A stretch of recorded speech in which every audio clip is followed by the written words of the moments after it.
Espagnole par sa mère, allemande par son père et dotée d'un passeport belge, puisque fabriquée à Bruxelles sur les chaînes de la Golf, la Toledo deuxième génération peut être considérée comme la première Seat répondant aux critères de qualité du groupe Volkswagen, l'heureux propriétaire de la marque Iber. Avec sa face très BMW, son profil de Passat et sa poupe de Saab 9.5, la nouvelle Toledo affirme une certaine élégance en rupture avec les lourdeurs de la précédente génération. En fait, le principal changement concerne le coffre. La grande Seat abandonne le principe du haillon, si pratique, pour une malle plus classique et moins accessible. Vider et remplir le coffre demande donc quelques notions de spéléologie. Seule compensation, la banquette arrière, rabattable en 2/3. Dans l'habitacle, Seat a mis les petits plats espagnols dans les grandes soupières allemandes. Comprenez que la qualité de finition et d'assemblage, calquée sur le modèle Volkswagen, est tout à fait remarquable.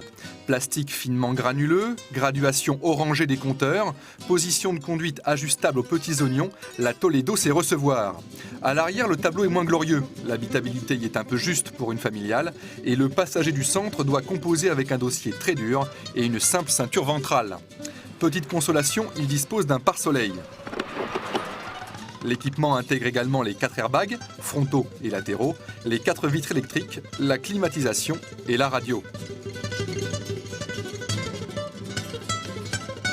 Si Seat inaugure avec sa nouvelle Toledo le premier 5 cylindres de sa jeune histoire, le fameux V5 Volkswagen, c'est en 4 cylindres, essence ou diesel, que seront réalisés l'essentiel des ventes. Découvert sur l'Audi A4, le moteur 1,8 litre 125 chevaux à 5 soupapes par cylindre, à l'essai aujourd'hui, impose des montées en régime plutôt laborieuses.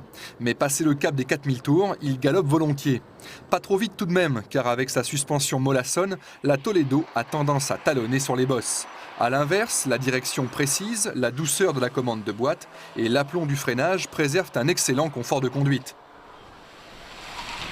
Pour le châssis comme pour les moteurs, Seat a fait son marché dans la banque d'organes Volkswagen. La plateforme de la Toledo est une vieille connaissance. Elle fait déjà le bonheur des Volkswagen Golf et Beetle, de l'Audi A3, mais aussi de 2 véritables concurrentes, la Skoda Octavia et la Volkswagen Bora. La Bora, c'est en fait une Golf avec un grand coffre, mais contrairement aux précédentes Jetta et Vento, auxquelles elle succède, la Bora, destinée au marché américain en priorité, se démarque assez nettement de l'esthétique Golf. Un peu plus courte que la Toledo, la Volkswagen dispose d'une malle un peu moins vaste, mais tout aussi peu accessible. Encore moins habitable que la Seat aux places arrière, la Bora est malgré tout vendue 8000 francs plus cher. Une différence difficile à justifier, car la finition, l'ergonomie et l'équipement, repris de la Golf, ne sont pas supérieurs à ceux de la Toledo. Sur la route, la Bora restitue sensiblement la même impression de conduite que sa cousine Seat. La suspension souple en détente et ferme en compression n'altère la précision du train avant qu'en conduite rapide. Pour quelques milliers de francs de moins que la Toledo et quelques centimètres de plus, on peut aussi faire le choix de l'exotisme, du moins dans l'origine de la marque, car la Skoda Octavia n'a plus vraiment de tchèque que le nom. Le reste, tout le reste, est désormais sous contrôle Volkswagen. À commencer par la qualité de fabrication, revue et nettement corrigée, comme en témoigne le tout nouveau tableau de bord, définition SLX, désormais emprunté à la Passat, avec des plastiques agréables au toucher et les fameux aérateurs occultables. Avec le double airbag, l'ABS, la climatisation et les 125 chevaux du 1820 soupapes, l'Octavia a de quoi faire de l'ombre à pas mal de concurrentes, à commencer par ses 2 cousines. D'autant que la Skoda est garantie 3 ans, comme la Seat, qu'elle dispose d'un haillon pour un meilleur accès au compartiment bagages et d'une version break pour les loisirs.